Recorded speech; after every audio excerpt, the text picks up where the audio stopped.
You're watching Oilers Nation Radio. You know what I like?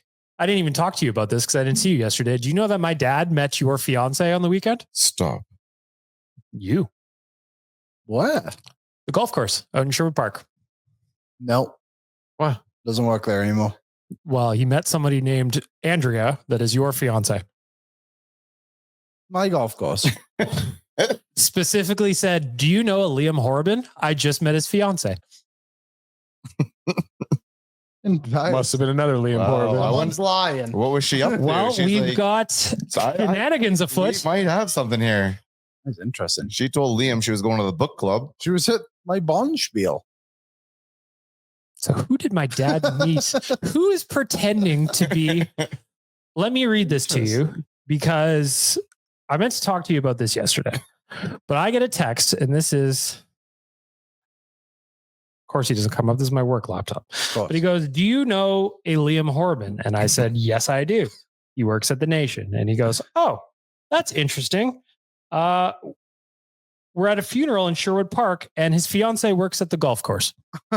She does. She did. Yes. She does not anymore. So maybe he's confused. Maybe it's like a third party situation. There is. Yeah. Maybe it was like, hey, is Andrea working here? They said no. I just think it's interesting. Why would how would he know your fiance? Yeah, that is an interesting layer of things. We're gonna get to the bottom of this. The investigation continues. What a caller right now. Does she have a clone that was with you at the Bond Spiel? Maybe his sister was around this weekend. I'm curious to hear about the Bond Spiel, actually. We'll get to it in a little bit. First, we're going to start off with the delicious debate for our friends at Odd Company. Of course, the Nation Network is proud to partner with Odd Company, bring you Nation Beer Everyday Lager. It's perfect for the next big game, like tonight, to be your next go-to lager. Find it at Odd Company at either of their Edmonton locations or at liquorconnect.com. I was not here on Friday. Where are we at with the rotation? It's Rick. It was my turn. Ricardo. Yep. Happy birthday, buddy. I did refuse. Friday. I didn't have enough warning. I need a little bit of thought process. 5 days enough for you? It was enough. Okay, go ahead. All right, more than over to 12 you. hours, I think. Okay. I think the most frustrating part of the team right now, as it seems to find its way, is the power play. What do you do with it? Do you leave it? Do you alter it? Are you playing the other line a little more? So what they do, they went 1 for 4 against the Rangers. Did they get shut out against the Islanders on the power play? Yes. I was trying to pay attention to that one on my flight back from Toronto, and I was living in the past via Twitter. Mm-hmm. Yeah, they did get shut out on the power play then against the Rangers. Did you say they got one against the Rangers? You got one, yeah, Corey Perry's goal against the Rangers. Right. And then before that was New Jersey. I think they got one. Like, I know their percentage isn't it's terrible, good, but no, I agree. Like, it's definitely a part of this team right now that's causing a lot of frustration. Like, it kind of just falls in with that whole offensive decline we're having this year. So are we thinking that just like a healthy lineup is going to take care of his offense and therefore take care of their power play as well? Or is it time to start altering things? My thought is I want to see some plan Bs. Like, as much as I understand why you go back to the well, because they've been successful for years now. What else you got? Like, and I will pick on Nugent-Hopkins because if he's going to be on the power play, I'd like him to shoot. Mm-hmm. Right now, he's not shooting. And from my side of the TV screen, that creates a situation where everybody knows it's going over to Leon anyway, but now everybody shades him to the point of you can't get that shot away or it's not there as often or whatever. So I think that they need to spread out the offense. And 2 years ago, when Nuge scored 37 goals, his shooting percentage was pretty much exactly where it's at right now. But obviously the volume was way, way higher. Yeah. So unless Nuge is going to shoot the puck more and like open up that pass to Draisaitl on the other side of the ice, then yeah, make a switch. Like try a Jeff Skinner in that spot. He's a guy who loves to shoot. And I think that they need different looks on the power play right now. I think it's a little still. What if you go and put Corey Perry in the front of the net where Hyman goes and put Hyman where Nuge goes? Now you got two guys can shoot on that. We call that the Latestu. Yes, you know where I'm coming from. That worked out well. That was not sarcasm. No, it did. It actually worked out quite well. I don't necessarily think it's the personnel because when you look at the percentage wise in the last since February, it has been like a top 10 power play. But I think when you watch it, it just doesn't feel like it's generating a lot. Like they're getting goals from basically the same way. and they're both involved Leon Draisaitl. He's shooting and scoring, or he's shooting and someone's getting a rebound. Like there doesn't seem to be many other ones in there. Like obviously Evan Bouchard got one the other day, but I think that's a good example of like that was his first goal on a goaltender on a power play this season, which is nuts. It's insane. He's got an absolute hammer. Yeah, and it's in multiple ways, and it's just the idea of like you have to shake it up. And I don't think it's necessarily a personnel thing. Like I said, it's like you got to tell Nuge, be like, hey man, shoot. Like we're shaking up the offensive lines right now when you have Nuge on the third line, right? And you have Hyman and Skinner playing up at the top. Yeah. You kind of look at that going, that might stick around for a bit, which means Nuge, you're probably playing that third line for, which I think is good. I actually think like with he had some decent chemistry with Arvidsson last night. On that level of competition is going to be a big dub for him in that spot as well. Yeah. But going back to the power play, it's like, I think what you were getting at, Liam, was just like, yeah, Nuge, we like you there. You're a good distributor of the puck. You're a good two-way player. You're a smart player. You can think with those guys, but like, shoot. You've got a great shot. And that's the thing that's annoying is like that when he's dialed in on that shot, it is lethal and he's just not using it. Mm-hmm. But again, the save percentage or the shooting percentage, I say, is pretty much the same as it always has been. The volume is way, way down. Yeah, I just think that this power play has kind of been going the way that this team has been going since the middle of February or the early part of February. And I think that you saw it like, was it the last game where Bouchard broke one of the players on a shot on the power play, and it was a 5-on-3 with a broken stick involved as well. Stick and a broken foot. I can't remember that. That was in the overtime, but there was a moment that happened. Yeah, I can't remember. But even in that situation, they stopped shooting after that. Like Bouchard goes and breaks a player, makes it it's essentially a 2.5-on-5. Yep. And they didn't even go after the guy that had no stick. They didn't seem like they picked up their urgency at all. It's almost like they were like felt bad for that dude. And so they just let him kind of hum there. Yeah. So I think that it is just a case of the rest of the team needs to shoot too. Stop deferring to McDavid and Draisaitl all the time, because like those guys are obviously good at what they do, but you need to make it so that the rest of the teams aren't just like, oh, it's not 97 or 29 with it on the stick, so we're not going to block the shot anymore because we know it's not coming from them. And I also think, like to Dan's point, if the Nuges, if they're shooting from different angles, one, you're going to cause some chaos. Mm-hmm. I'd love a little bit more chaos on the power play. And then two, if people now be like, okay, Nugent-Hopkins going to shoot from that left side, we've got to kind of shade over to him a little bit. All of a sudden, that lane to Draisaitl opens wide up. Yeah, like you literally, this team only has to, you get 3 power plays. If you shoot from the left side once per, I promise you, you're going to open up a pass to Leon that's going to give you a grade A chance at least once per. I would almost love to see them start the power play with some kind of shot from the left side. It's been so frustrating. We keep losing the damn face off. Well, and then the puck's out and bang, 20 seconds are off the clock already. Win that. Grinds back and draw. We'll be fine. And just another thing on the entry, maybe I'd like to see some different entries as well. I feel like they did try and do that over the weekend a little bit, but that's the first time I've ever noticed it. Is like Bouchard would drag the puck into the zone. I don't know if that's because McDavid wasn't open, but that is a big thing, isn't it? Like the drop pass. And now they're using Leon to skate it into the zone too instead of the drop pass. And if you watch them, you can see like there was a time where Connor, I think, got annoyed about it, trying to take it in. Didn't work. Yeah. And he came back and he literally just pointed at Leon. And the puck got moved over to Leon and he went and he brought the puck into the zone. What else they can do in the power play, boys? Play more of the second unit. Now, when you're doing the second unit, they have 2 options. They do 2 different options as well, right? Because there's one where they swap out all 5 guys. And then there's the other one where they keep Leon and Connor out there and then bring on Nurse. Perry, or like whatever they bring on 3 guys to play with them. So I looked up since February 1st, the Oilers power play is 31.6%, which is 5th in the NHL. The best is Toronto at 37. It's crazy. It doesn't feel like that. No. And I'll tell you why it doesn't feel like that. Oh, here we go. Are you going to tell me that? Can I guess? Yes. They're not getting nearly as many calls as they did like a year ago. That is it. Which my point was going to be, only 5 players have scored a goal on the power play. This year? Well, no, it's since February 1st. Draisaitl has 5. That's about right. Which is hilarious. Corey Perry and McDavid have 2 each, as well as Bouchard. One was, of course, against Carolina when it was an empty net. And then Zach Hyman has one. That's the big thing. Zach Hyman has one power play goal since February 1st. Yeah, he was so dialed in at the front of the net last year. Like, oh yeah, big time. If it was in his kitchen, it was going in the net. Not only that, he has one power play point since February 1st. That is interesting. But he's lost his spot a few times. Him and Nuge have alternated, have they not? Or at the very least, Corey Perry, he goes in. Yeah, Corey Perry, that's right. Yeah. Hyman.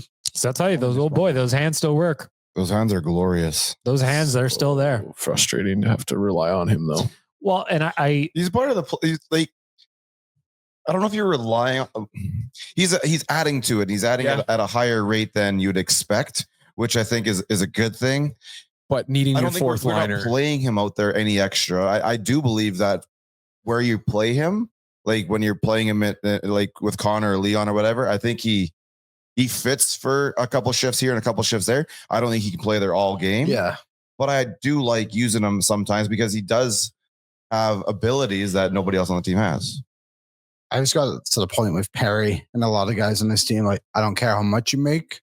I don't care how old you are. If you're playing the role, then that's all that really matters. Yeah, it's like a meritocracy, right? Like if you earned, not given. Bingo. So I think like with Corey Perry, the thing that drives me nuts about him is not him. It's everybody else. That's the fact. Yeah. It's like Corey Perry is doing this. He's a 39, almost 40-year-old guy, and he's having a great season and he's getting to the hard areas of the ice. But the thing that I noticed most about his goals is he's playing simple hockey where everybody else is trying to make that extra pass or maybe the highlight reel where Corey Perry's just like, me go to net, me shoot puck. And that's all you need. And it's effective.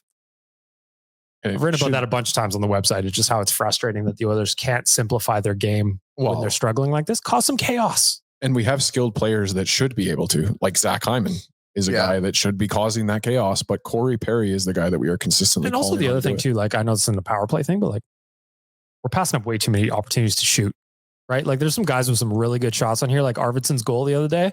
That is just, you saw a chance and you ripped it and it goes in. Yeah. And while that doesn't happen all the time from that distance, like again, you ain't scoring if you ain't shooting. At the very least, he put the puck on net. Yes. To the point where it goes in the net, it forces to make a save. There's a rebound. There's something. It's not over or wide, and then around the boards and out of the zone, and you're turning around and chasing yourself already. Like when was the last time you guys saw a play where the Oilers were going to be coming in on an odd man rush or something, shooting low for the purpose of a rebound off the pads? I remember Connor doing it earlier this year, but I don't know if I remember anybody else trying. The last one that I can think of was Adam Henrique's last goal when Janmark threw the puck on net.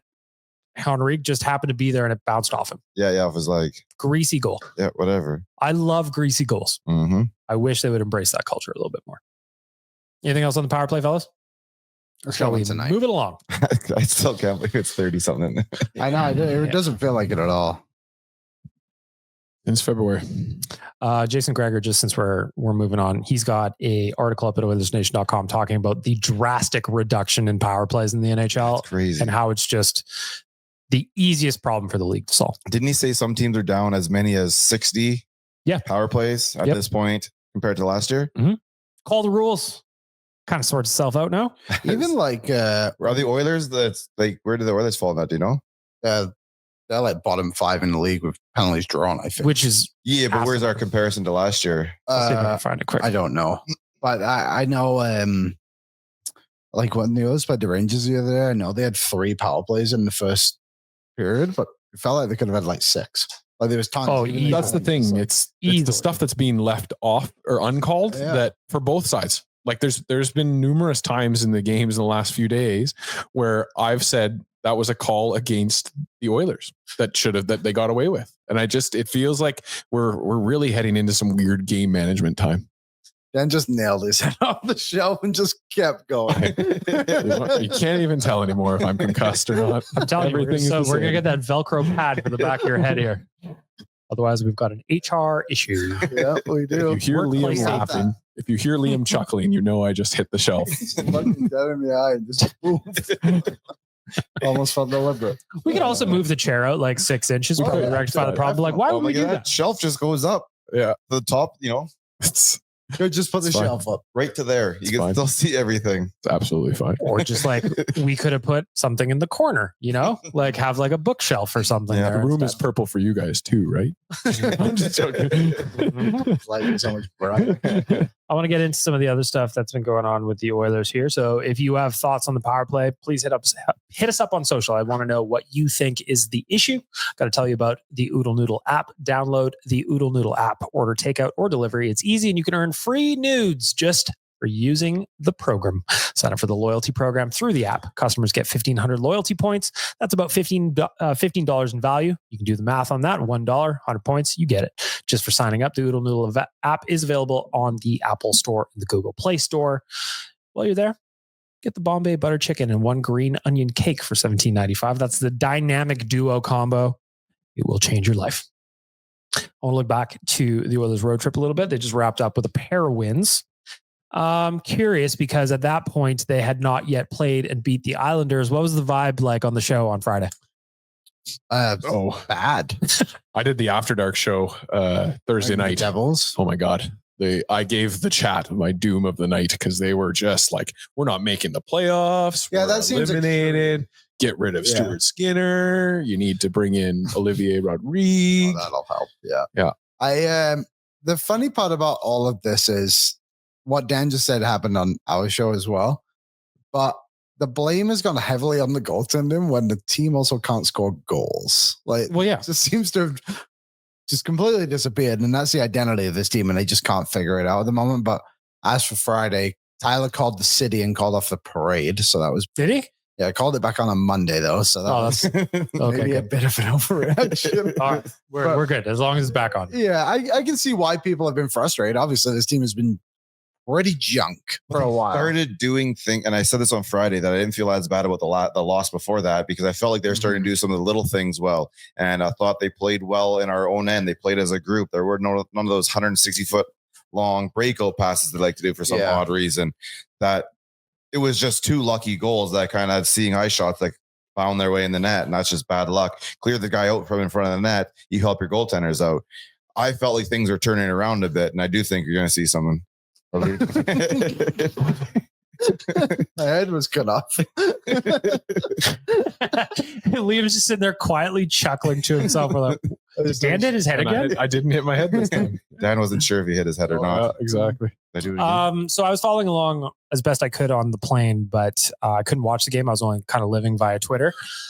It seemed like to me, and correct me if I'm wrong, that the Oilers won in overtime, but it seemed like Ilya Sorokin played so well that they could have easily had a handful of early goals. Yeah, especially in the first period. The Oilers it honestly felt like they were never going to score because of how well he was playing.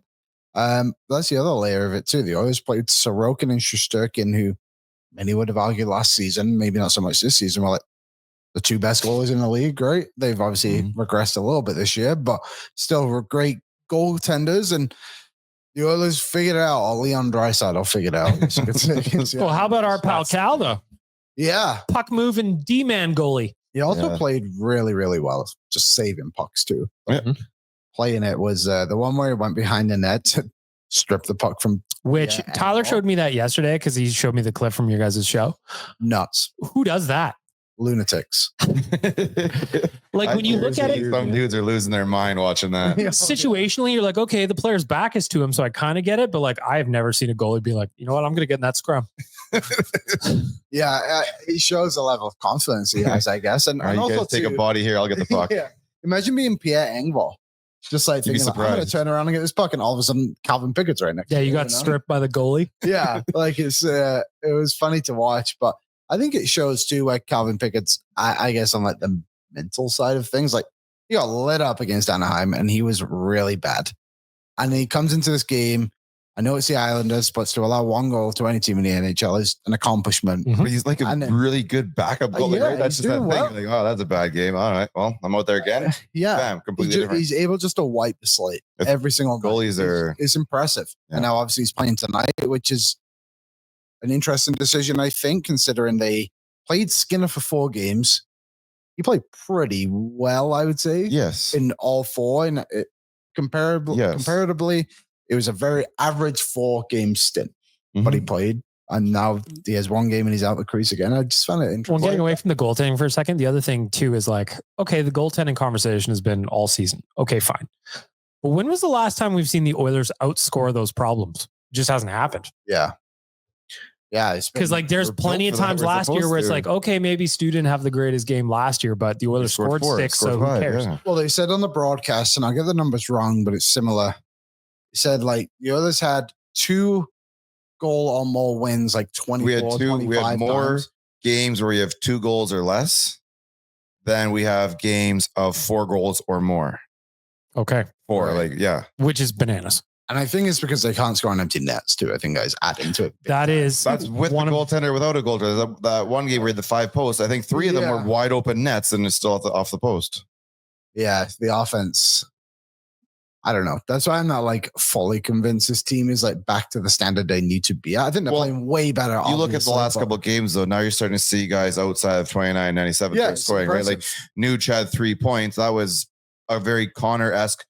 This is multiple first point Nate where you're just 3-point game of the season. Yeah, but it didn't feel like it. Quietly done. Yeah. Like they told you at the end, oh, that's 3 points for Nuge. You're like, oh, really? Yeah, I know. And even like Connor does that. He'll get 4. Albertson obviously got his goal, but I feel like guys like Jeff Skinner played really well in both the games. Playing on the first line today. Yeah, I thought Pod Colson had a pretty good weekend too. Like it's the first time in a while where it felt like I was like, okay, they're getting contributions from everyone. Like even like it's not a small detail, but like Wallman had 6 block shots. Yeah. Like you could see at the end of the game, his commitment to blocking shots was dragging other guys in. Like Nurse had a big block at the end of the game too. And it's just like, okay, it seems like the pieces are coming together. That's what these guys do though. It just takes one to start everybody going, right? You got to pull him into the fight. And that's why, like, I know he's still a ways away, but when Frederick gets in the lineup, I think that like his willingness to bang, crash, go out and muck things up, it's going to drag guys in the fight. And I think he's going to know that too. Like if you're just sitting there watching the team and then talking to, the coaching staff and just being around and you're like, yeah, I know what I can add to this team. I know where I can help them out. And then the other thing with him too, it's also not asking him to do anything he doesn't already do. Yeah. Like he's a wrecking ball. And when he gets back, is going to be whatever. I'm going to guess around. Well, you might play while we're in Vegas. I just saw your Derek Ryan walking out of the Condors dressing room tweet to get him a call. That's awesome. Well, there you go. His next thing on the list is I was going to talk about point streaks, but blew the lead. DR is back. He won't be playing tonight. But Waz showed up in his Derek Ryan jersey. Took it off already. We spoke about it on Friday, and we said that like he's probably deserves to come back. Like I don't. And the reason you play him, where do you put him? But I think just to be like a guy, vibes. Like, we don't need him in Bakersfield, right? Like I think Bakersfield's still really hurt. Yeah, they were like, who is playing there? That's I guess from that perspective, sure. Like I could see Max Jones just going down tomorrow, pretty much, to be honest. But he's not playing tonight. No, yeah. And then now having said that, if that's the way they go, tell me which player you'd rather have in the lineup. Let's go. If you had to play one, Max Jones or Derek Maximum Ryan? or DR. Well, let's walk through the line combos. Maybe we'll decide together. Derek, courtesy of Robert Stauffer from this earlier today. Thank you, Robert. Your first line tonight is Jeff Skinner, Connor McDavid, Zachary Martin Hyman back in the lineup. What was wrong with Hyman? Why did he miss the New York game? He got injured in the Islanders game. I don't remember why, but he only played 10 minutes against the Islanders. Okay. Yeah, they really haven't said anything. No. They didn't really show anything either, did they? No. So your second line. So your first line is Jeff Skinner, Connor McDavid, Zachary Hyman. Second line is Corey Perry, Leon Draisaitl, Connor Brown. Third line is Podkolzin, Nuge, Arvidsson. Fourth line tonight is Janmark, Henrik, Kapanen, and your extras are Jones and Derek Ryan. The other interesting note from today looks like big Matthias Ekholm back in the lineup after what was going on with him. I've heard core injury. I've heard he was sick. I've heard he just liked to enjoy the cold in Edmonton when everybody else was gone. What was going on with him? I think he was sick because his quote today was, got my voice back, been battling. Oh, maybe it's both. Battling a bit of lower body injury. It's kept me out, but guys have done a great job. I'm feeling better. So the deep pairing tonight, at least as it looks right now, is Ekholm Bouchard, Nurse Wallman, Kulak Emberson, and then Stetcher Klingberg are your extras. Calvin Pickard gets to start. So that's pretty much your 6 defensemen going into the playoffs. Is that how you would set them up? Yes. I don't think I would. But what are you what are you changing? I'm changing Nurse and Warman to be my top pairing. Oh, well, but the pairings themselves are fun. The pairings themselves are probably fun. Yeah, the pairings. That's the pairing. Unless I want to go deployments. I don't know. It depends. Ultimate shutdown, and I go ultimate offense. Ekholm, Emberson, and then Kulak and Bush. Ekholm, Emberson. Yeah, Kulak, Bouchard. They would suppress shots. Those two suppress. Yeah, I think. Well, they play penalty kill together. Emberson and Ekholm, right? And the reason, by the way, I would do Nurse and Warman is one, Warman has always gone up against the best competition. And I think he's done really well with Nurse. He has also done well with Bouchard when they've played together. But I think those two guys can also be kind of like the shut down pair and duo, but provide a lot of offense as well, where like Bouchard and Ekholm obviously are good at that as well, but it's just like a different style. Yeah, no, I agree. And also, if Ekholm is really battling this ab thing, and he's obviously just not the player he was when the Oilers acquired him because he's just older, having his minutes cut back by a few shifts, all banged up too, having his minutes cut down by a few shifts, opponents aren't as great, I guess you could say. He's still playing against good players, of course, but like I think it just actually really helps. You can hide him a bit for sure. Yeah. And maybe that's just for now. Playoffs could be a different story. Well, playoffs will be a different story, obviously. But I mean, you can also have the opportunity now because we have 8 defensemen in our lineup right now. Yeah. You have an opportunity to give them more time off if needed. And also, I want to give a shout out to Tony Stetcher. Taking a rimpy hit to the head. For that, I also think he just played really well over this road trip. Like, just played solid. Steady. And I think for a 7th defenseman to come in, for a guy that's really not played much in the last however long, well, since they got John Klingberg, has done. I like Stetcher a lot. I really respect his game. There's a lot of fight in that dog. He moves the puck reasonably well. Competes hard. So if that's like your extra defenseman, I actually think you're in a pretty good spot. I agree. Pretty good spot. The other thing I want to mention is, like I said, I missed the Islanders game, but I did watch the Rangers game. To me, that was just like one of the most complete games that the Oilers have played in a while.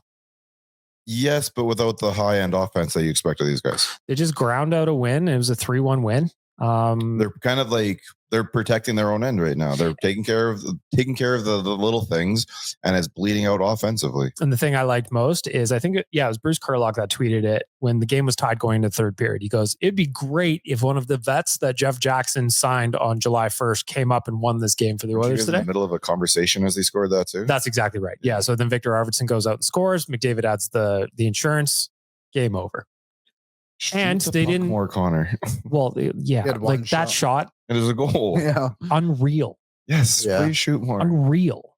And the same goes for Nuge. Like 3-point night, pumped for him. Is the best game he's had in a while. He had 0 shots against the Rangers. Yeah, as I said, it was just a quiet game for him. He just happened to put up three apples. One thing that did happen though, Leon Draisaitl extended his point streak to 18 games, where he's got 14 goals, 13 assists for 27 points over that stretch. That is the longest point streak in the NHL this season, and is also a career best.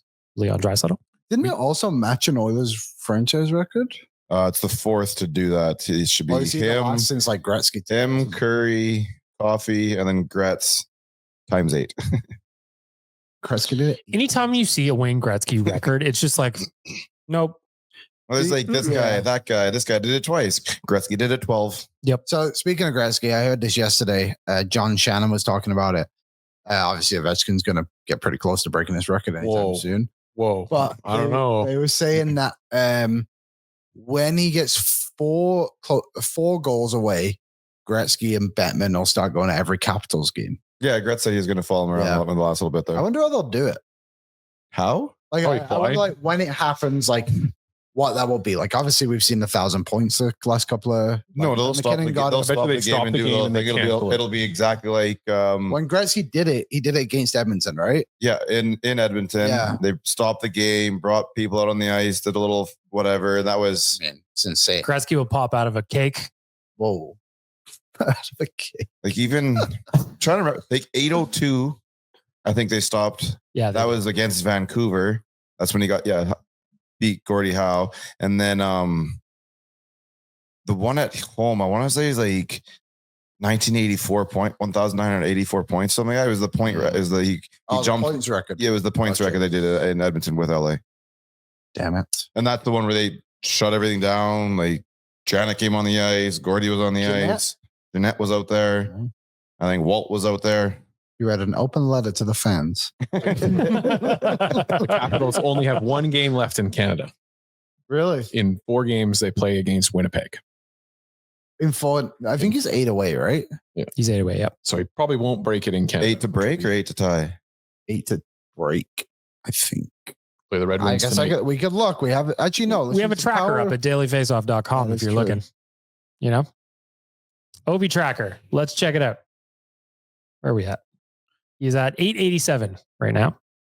So he's 7 back. 8 to 7 record. to tie, 8 to win. 8 to the record.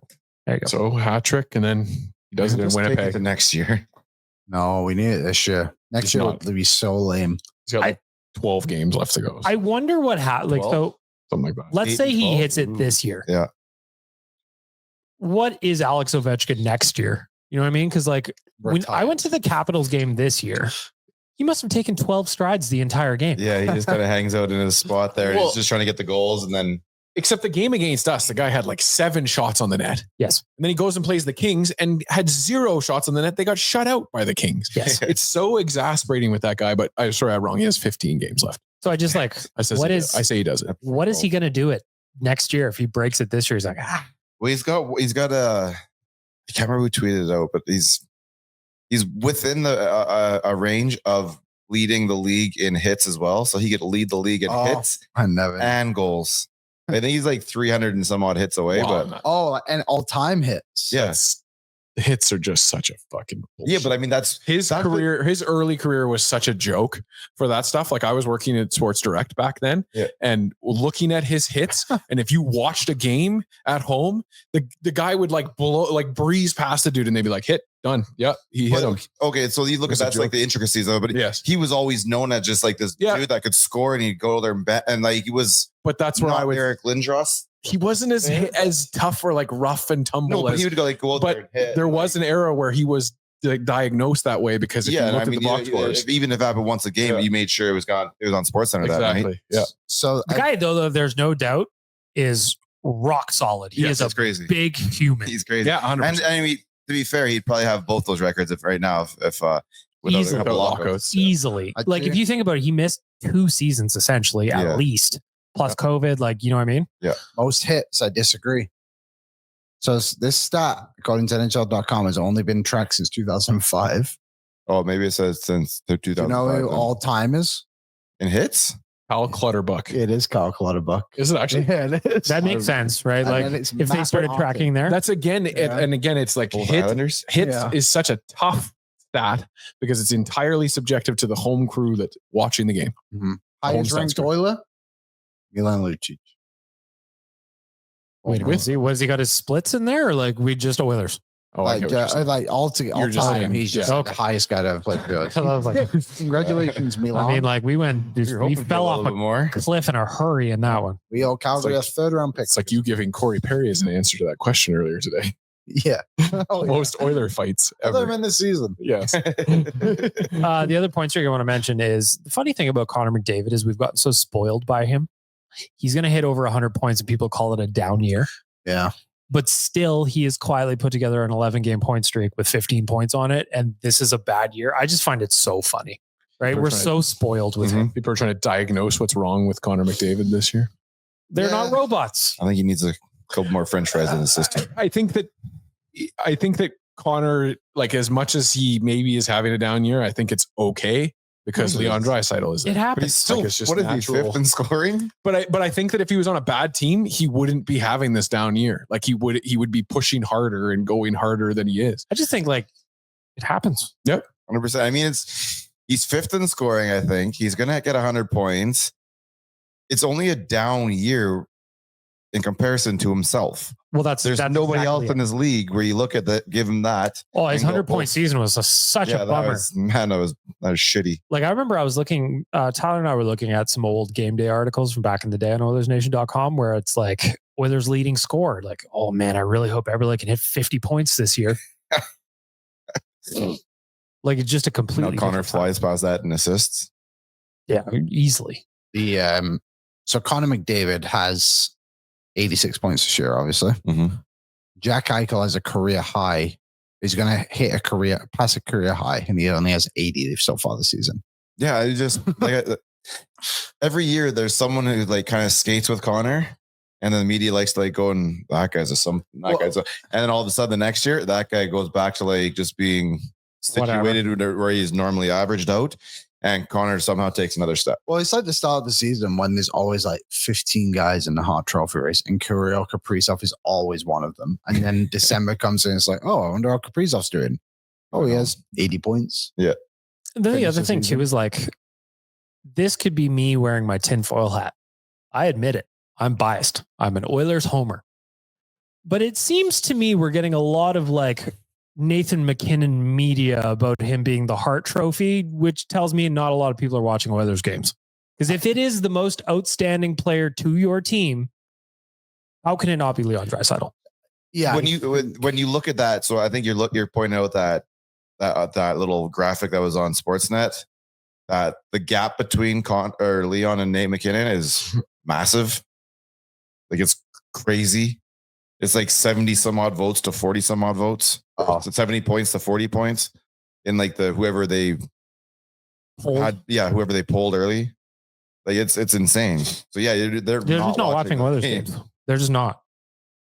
So anyway, that annoys me. I want to talk about the standings too, because obviously the Oilers went into the Four Nations break in first place. Currently, they're sitting 4 points back of Vegas, both with 67 games played. The Kings lost last night.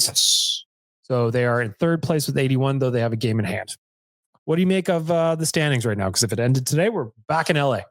I think we're winning the Pacific Division still. Even through all these stumbles, Vegas has been stumbling along with us. We're still 4 points back of them, and that's all I'm looking with at. a head-to-head. Yeah, head-to-head when we go to Vegas. And we do play LA again twice, I think. Do we? Ooh. I think at least once. Ooh, that's spicy. Yeah, I think so. And Calgary. Did you see the quote from Warren Fogle, by the way, that the culture of LA has taught him to hate the Oilers?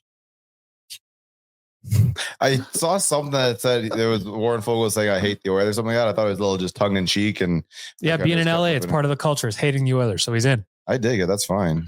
I love being hated.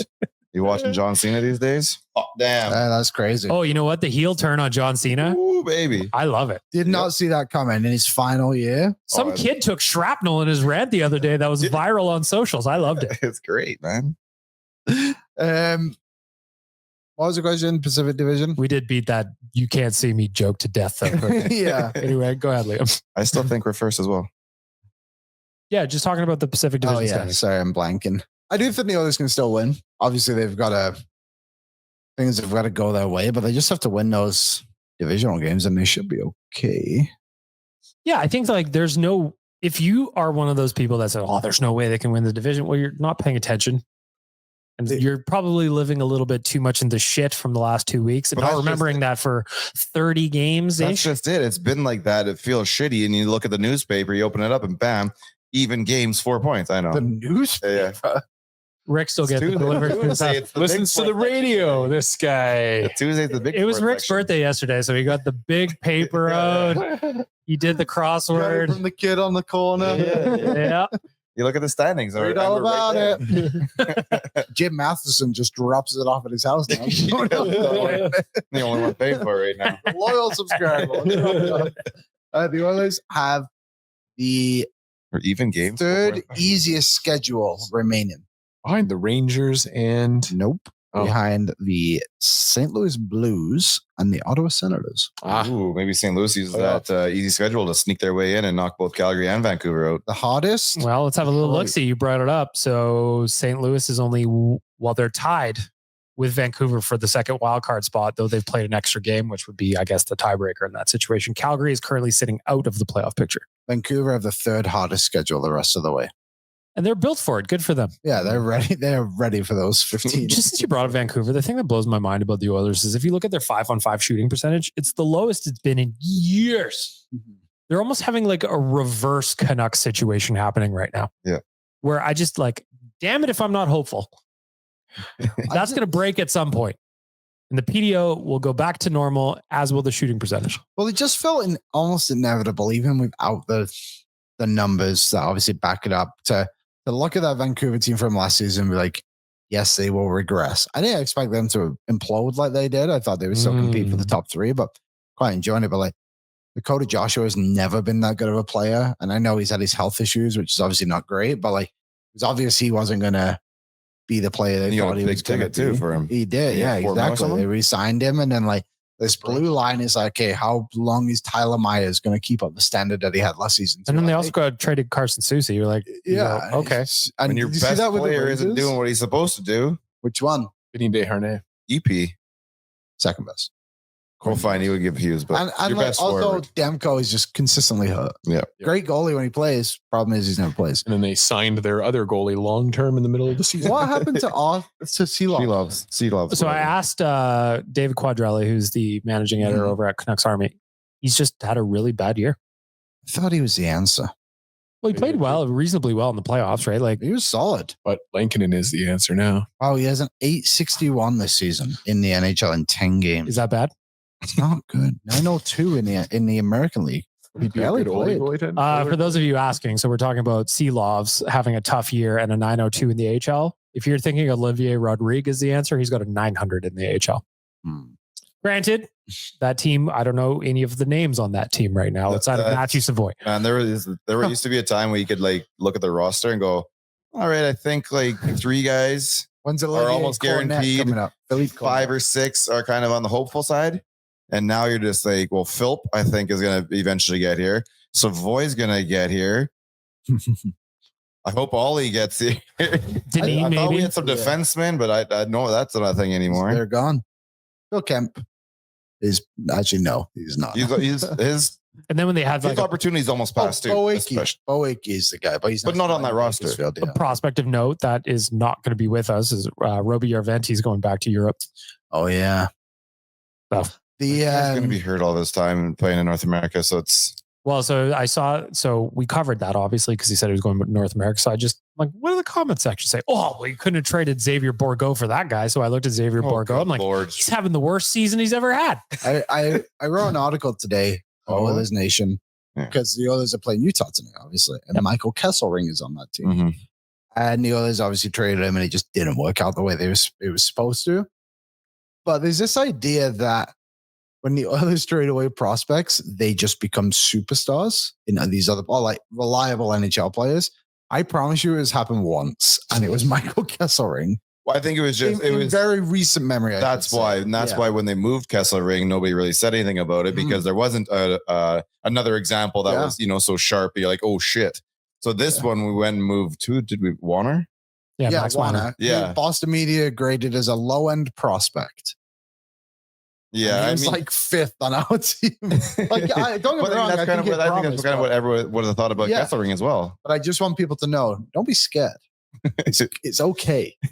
And sometimes it happens. It's gonna happen. You could have a situation like Calgary did with Adam Fox, where he didn't want to play there, and then they trade him twice, and he goes and wins an award. Yeah. And that kind of just is what it is. So that's the problem with when you're a Canadian market drafting Eastern American players. And you look at this roster right now, there's no room for another defenseman. Not right now. Take our 6. Well, and I'm pretty sure all those 6 are starting in October. The idea would be that move one. Kesselring was hypothetically here, you wouldn't have Emberson. Which I guess. Yeah, but that makes sense. At the time, they chose Vinny over Kesselring, which they obviously needed Vinny more than Kesselring. Not because Kesselring is worse than Vinny. When he had the opportunity, he took the opportunity around with it. Exactly. I want to talk a little betting, gentlemen. So I encourage you to pull out your phones. Let's find some gold for the listeners ahead of tonight's game against Utah. I've got your mains. We'll play. We'll just walk through the normal numbers while the boys are digging in. Breaking news coming in from Bet365, where every nail-biting overtime win is a barn burner. Every face-off, hat trick, power play goal, shot on goal, penalty shot, and every suspenseful minute in between is amazing. Whatever the moment, it's never ordinary at Bet365, an official partner of the NHL. Download the Bet365 app, use the code NATION, and get in on the game. Must be 19 years old or older. Please play responsibly. That code is NATION. I see the boys, they're digging into their Bet365 apps looking for gold for you. So while they're doing that, I'm just going to look at the main lines here. So we got the money line tonight. The Oilers are favored on the money line at -150. Utah listed at +125 as we're recording this at roughly 3 o'clock. Puck line, if you're feeling a little frisky, which I might be going to the game tonight. Haven't gone to a Oilers game in a minute. Puck line is +155. That means they got to win by 2 or more. For Utah to cover that, +180 is +1.5, meaning they have to win by or lose by 2 or less. And that is also positive odds if you're looking for doing something there. The over-under, Liam, is set at 6. So they're expecting a reasonably high scoring game today. The over is -120. The under is +100. Now I turn it over to the boys. What are you thinking? Where are you looking tonight? Well, I think you're playing a Utah team who's pushing for an opportunity, right, to get in the playoffs. They're going to need offense. They're going to come out shooting. You already talked about what Wallman did last game. Oh, boy. So you're looking at... Are we fishing for blocks? I'm looking at blocks here, man. +120 for over 2.5. For Wallman? Yeah. One block on Wallman is -1,600. That is awesome. Liam, what do you got? I was looking at the saves. They're not fitting within my realm. What is your realm again for those of you who have missed it? 22.5. So I'm looking Calvin Pickard at 23.5. Too so much. One shot too many. Yeah, if that lowers, I'd nibble on that. But talked about the power play earlier. And there is one man who is collecting all these power play points. He's +145 tonight to get a power play point.